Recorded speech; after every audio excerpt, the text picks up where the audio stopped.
माननीय सभापति महोदय, किसी भी प्रदेश की अगर आगे बढ़ने को और उसके विकसित बनने की अगर हम उसकी तरफ देखेंगे तो शिक्षा, चिकित्सा, ये जो दो विषय हैं वो ऐसे विषय हैं जो किसी भी बढ़ते हुए राज्य की रीढ़ की हड्डी है कि वहाँ पर कैसी चिकित्सा व्यवस्था है। मैं आपसे आग्रह करना चाहूँगा कि जिस विषय पर हम चर्चा कर रहे हैं, आज आए दिन अस्पतालों में जाने वालों की संख्या बढ़ती जा रही है। आज हर घर में देखो बीमार व्यक्ति की जो संख्या बढ़ती जा रही है प्रदेश में। जो मैं कहना चाहूँगा कि धीरे धीरे जिस प्रकार का खान पान हमारा है उससे हमारा प्रदेश, ये कहना चाहूँगा कि अस्पतालों की तरफ बहुत सारे परिवारों को रुख करना पड़ता है।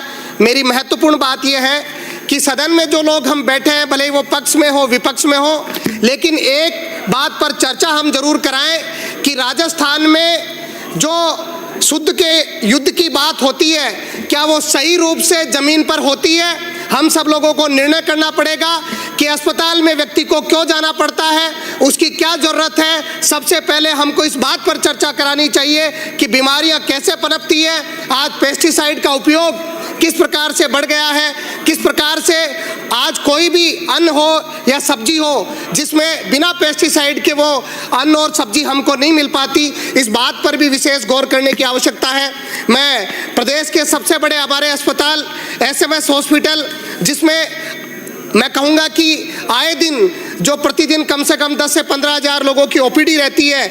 मैं कल का समाचार पत्र पढ़ रहा था और कल के समाचार पत्र में ये खबर छपी कि OPD में दवाओं का टोटा है, गंभीर मरीज भटक रहे हैं। तो ये हमारे प्रदेश की ऐसी व्यवस्था को दिखाता है कि हम किस प्रकार की व्यवस्था हमने चला रखी है, कैसा चिकित्सा सिस्टम हमने डेवलप कर रखा है। और निःशुल्क दवा योजना में एक साल में 89 सैंपल जो है वो फेल हो चुके हैं। ये इस बात की गवाह है कि हम कितनी चिंता करते हैं, कैसी सरकार चलाते हैं, कैसी चिकित्सा व्यवस्था चलाते हैं, या फिर केवल आंकड़ों का मायाजाल दिखा करके हम इस प्रदेश की जनता को गुमराह करने का प्रयास करते हैं। हम सब लोगों को तय करना पड़ेगा कि जहां पर हम बैठे हैं, जिस सदन में हम चर्चा कर रहे हैं, इस प्रदेश की चिकित्सा व्यवस्था मजबूत बने। आज गांव में जाकर के हम देखते हैं, आज हम लोग जितने जनप्रतिनिधि हैं, मरने वालों की संख्या, जो हमारे नौजवान साथी हैं कि कोरोना की वैक्सीन के इफेक्ट की वजह से या किस वजह से आज मरने वाले नौजवानों की संख्या बढ़ रही है। हमें चर्चा करनी चाहिए,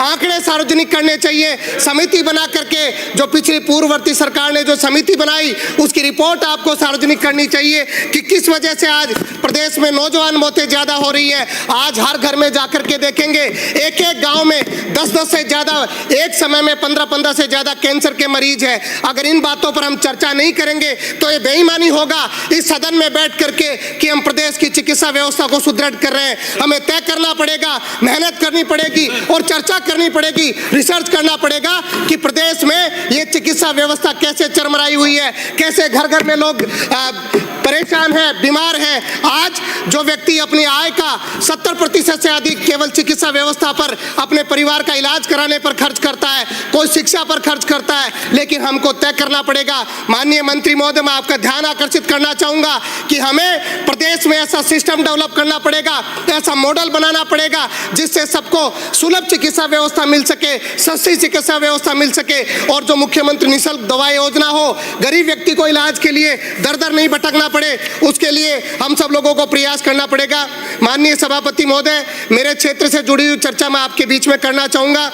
हमारे विधानसभा क्षेत्र में 2022-23-24 के बजट घोषणा में ट्रॉमा सेंटर का जो हमारे घोषणा हुई, उसमें 3 करोड़ 7 लाख की स्वीकृति भी राशि जो स्वीकृत हो चुकी है, और उप जिला अस्पताल के लिए 1.53 हेक्टेयर भूमि का अस्पताल के लिए आवंटन हो चुका है। लेकिन अभी तक अभी तक नींव भी, भूमि पूजन भी उस अस्पताल का नहीं हो पाया। ये इस अस्पताल का नामकरण हमारे संत श्री नारायण दास जी महाराज के नाम से होने जा रहा है। हमारे माननीय सभापति महोदय, 2 मिनट, हमारे विधानसभा क्षेत्र में जो हमारा उप जिला अस्पताल है, उसमें ब्लड स्टोरेज की जगह ब्लड बैंक में क्रमोन्नत किया जाए। हमारे विधानसभा क्षेत्र की CSC अमरसर, खेजरोली, मनोहरपुर को उप जिला अस्पताल में क्रमोन्नत किया जाए। मेरे उप स्वास्थ्य केंद्र तिगरिया, उदावाड़ा, खोरी को PSC में क्रमोन्नत किया जाए। लोगों को बेहतर चिकित्सा के लिए हमारे PSC मांग संख्या माननीय 27 मंत्री महोदय, ये सब आपसे डिमांड 28 मान पर लेंगे। आप तो आपके स्थान पे विराजो, नहीं तो ये सारी डिमांड बोलने का बता देंगे मौका आप। दिया, उसके लिए बहुत बहुत धन्यवाद।